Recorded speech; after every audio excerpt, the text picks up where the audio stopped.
Hi, my name's Aisha and welcome to my channel. Welcome back if you've been here before. A special welcome to all of my subscribers, both old and new. I'm nearly at 1,000 subscribers, which is great. Thank you so much for your support. I think I've got about 70 or so to go. So if you haven't subscribed, don't forget to hit that red button and subscribe so that you can get all of my future content. And a lot of you have been saying that my videos have been really helpful to you. So don't forget to share the videos as well if you think there's anyone else that could benefit from these videos. In my previous videos, I've talked about buying property, and I've talked about it just generally speaking, and I've talked about it from the point of being a solo buyer, because that's what I am. I've bought property by myself, so every time I go through that process, I just have to think about myself. It's my finances and all of the rest of it.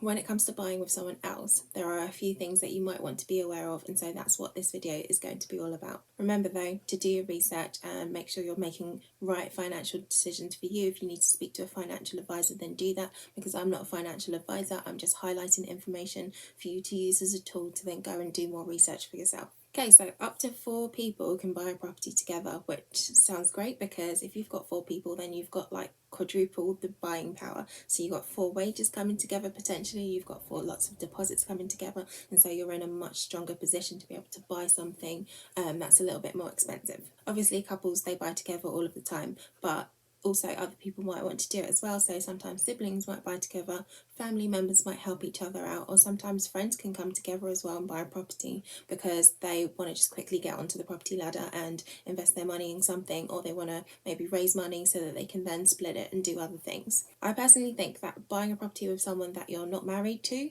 or you're not in a long-term committed relationship with, is best done as a flip. So you can buy a property, you can refurbish it, you can sell it on for hopefully a profit, and then you can then split that money and go your separate ways. If you're going to be buying something to live in, then it's a really serious financial commitment. So there are a few things, like I said, that you need to be aware of. It generally works better when everyone who's bought that property together is living in the property and actually paying for the day-to-day expenses. They're helping to pay the mortgage, any repairs, anything like that, because then it's nice and fair. It gets a little bit more tricky if one person is just helping someone else to be able to afford a house that they want to live in for a long period of time, because the person who's just helping out, they don't get to see a return on their money in the short term. So it might be years before they can pull that money out of the property. Also, they don't actually get to live there, and that's not what property co-ownership was designed for. People will still do what they want though. I know that people can get very funny in life just when things go wrong, or especially when money's concerned. Today it might be a good idea, but tomorrow it might not be a sensible idea for someone, or the person who's maybe not benefiting from the property might then realise actually they need that money for something else that they want to do for themselves, and then their money's stuck, and so it can get a bit tricky.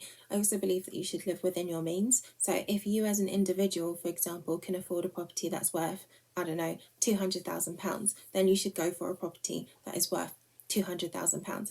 If you're getting somebody to help you get a property that's worth £400,000, and actually you're not expecting them to pay the mortgage, you're not expecting them to help with any repairs or anything like that, you're stuck with all of that yourself. The bank has said that's not affordable for you. So later down, when things change, or when there's repairs to be done or whatever, you're going to be kind of a little bit stuck if you've gotten something that's out of your reach or above your means. So it's good to think very carefully about things and structure things in a way that is going to work in the long term. Decisions for today also affect decisions in the future, so be careful. Anyway, if you've made the decision that you definitely want to buy with someone, it might just be because you're married and you want to do that with your husband or your wife or whatever, or you're a couple and that's the right decision for you, then there's different things that you need to be aware of. The first thing is that there are actually different types of joint ownership. The first option is joint tenancy, and that's when it's probably better for like married couples, for example, because everyone is an equal owner in that property. Someone might have paid 1 penny, the other person might have paid tens of thousands of pounds. Regardless of the amount of money that you have put into that property, you are joint owners. Everything gets split equally. With joint tenancy, both people are named on the title with land registry, and also if one person dies, then the other person automatically gets that property under right of survivorship. It doesn't matter if somewhere along the line one person wrote a will and they decided that they wanted to leave their portion of the property to someone else. It doesn't matter, it automatically goes to the other person that's that joint tenant. You are considered to be one person, even though obviously you're 2 people, you're considered as one. So this type of ownership isn't really good for investors. If you're helping someone to buy a property, then it's your investment as well. You're hopefully going to get a return on your money once that person sells or when they're able to buy you out, for example. You want to be able to name a beneficiary of your choice so that you can pass your investment down onto someone else. The good news is if you've structured things that way and you don't think it's right for you anymore, you can change to the other type of ownership. So, for example, if you were married and you bought a house together and then you had children and you didn't want your spouse to get the house, but maybe you wanted to give it to your child, for example, then you could change it, and then in your will or whatever you can list that your child will be the beneficiary rather than your spouse. Each to their own. The other type of joint ownership is called tenants in common. So 2 to 4 people can buy a property together in this type of ownership, and everything is split as a ratio. So if it's 2 people, it could be 50-50, it could be 75-25, it could be different amounts. Tenants in common is slightly different to joint tenancy. With joint tenancy, one person might not have to put a deposit down. If they want to, they can, but they don't have to. With tenants in common, everyone has to put a deposit down. It might be that one person gifts the other person the deposit so that they can afford it, but it's still listed as that person's deposit. Everyone has their own deposit, everyone's wage is taken into account, and depending on what their wage is plus what their deposit is, it gets put together as a ratio. So if it ends up being 25% or 50% or 60%, whatever, the wage and the deposit together decides how much you own in that property. Unlike with the other type of joint ownership, if one person passes away with tenants in common, then their beneficiary or the person who's named in their will be the one that will get their share in the property. If no one's listed in their will, then the property will have to go through probate. Probate can be quite costly and time consuming, so I guess maybe if you're going for tenants in common, then it might be a good idea to go for something like a will, because if you don't, then it could be quite a massive hassle on the other person. When it comes to selling a property, under this type of joint ownership, everyone needs to agree. If there's some kind of a dispute, then one person can force the other person to sell through filing a partition action. And the other thing that's different with this type of joint ownership is that not everyone has to be listed on the deeds. So it might just be one person that's registered on the title and then everyone else just has the mortgage together. So it's a little bit different. Whereas with the other one, if you are in a joint tenancy, then you're both on that title with land registry. With both types of joint ownership, there's usually just one mortgage that everyone is named on. With tenants in common, you can sometimes get separate mortgages, but that's quite rare and most lenders don't allow it. Okay, so what happens if you want to go your separate ways? So if you're selling the house, then obviously you just split the money accordingly. If it's 50-50 all the way through, then it's 50-50 with the proceeds as well.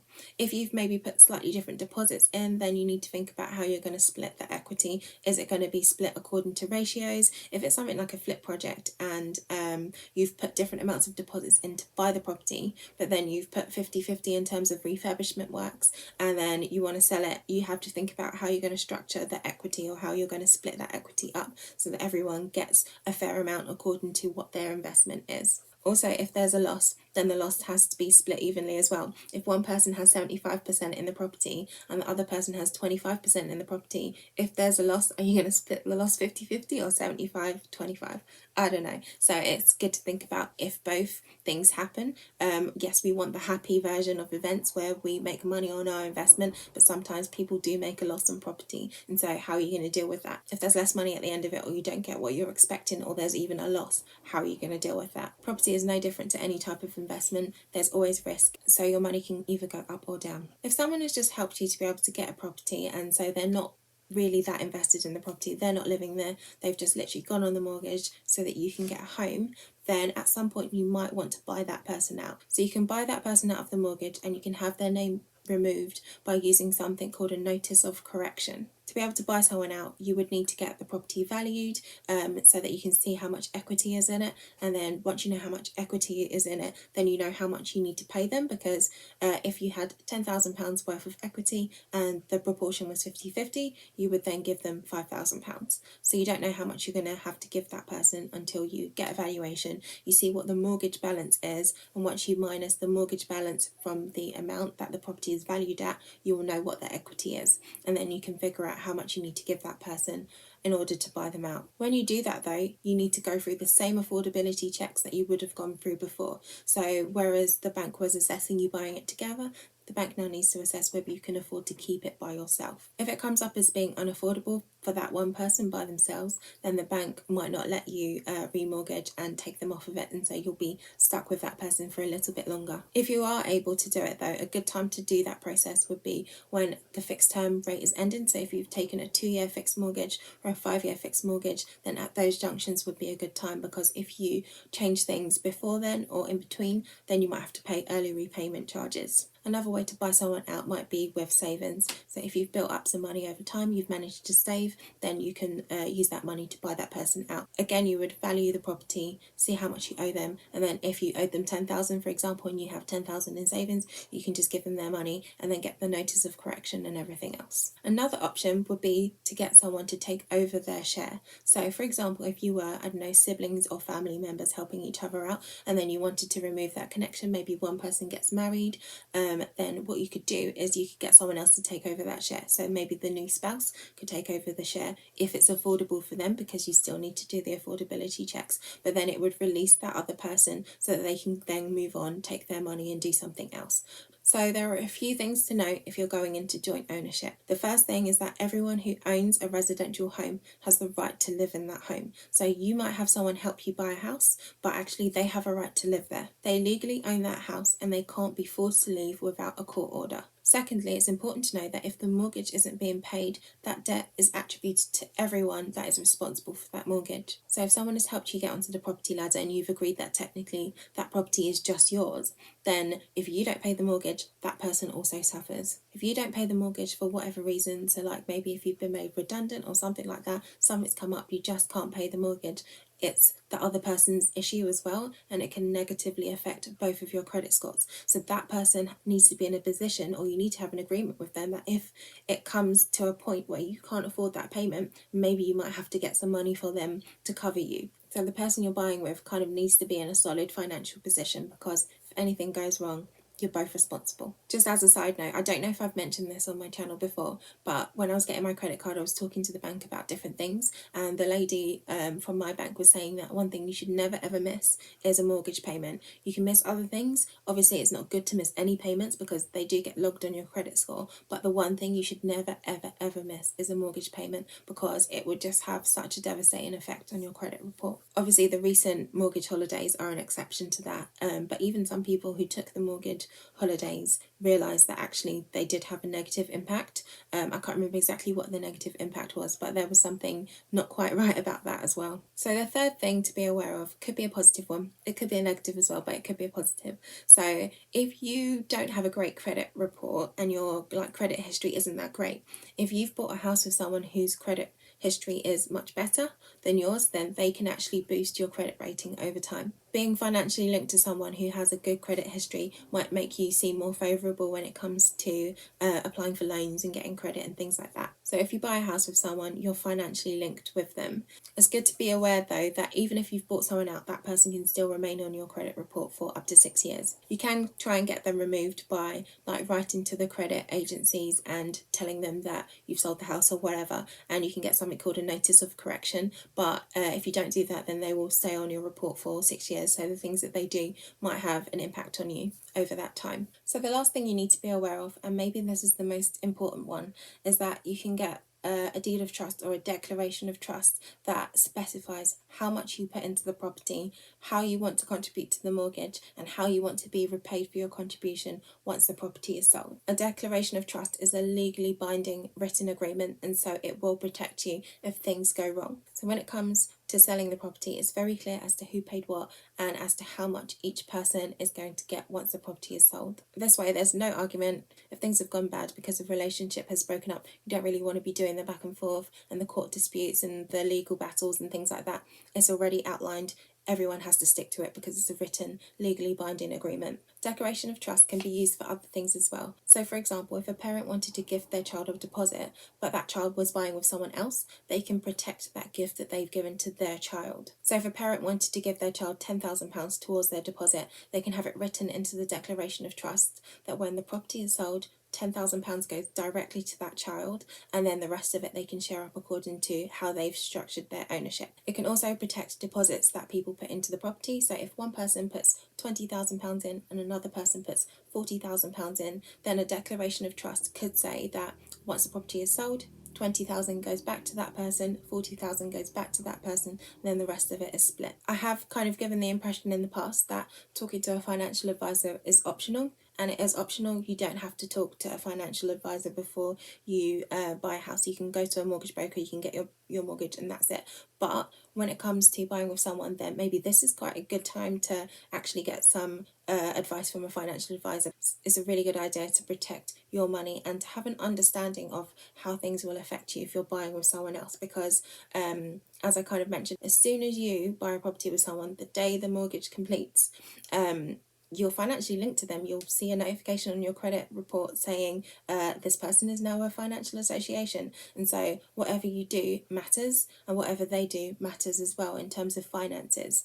So you do really need to understand what you're doing and the impact of what you're doing and the whole process of it as well. Also, especially if you're going for the second type of ownership, which is the tenants in common, it might be a good idea to have a will in place if you haven't got one already, so that again your investment can be protected. So you're not just protecting yourself, but you're protecting if you have children, for example, then it would go directly to your child, as opposed to this whole legal battle again. It can be a bit clearer.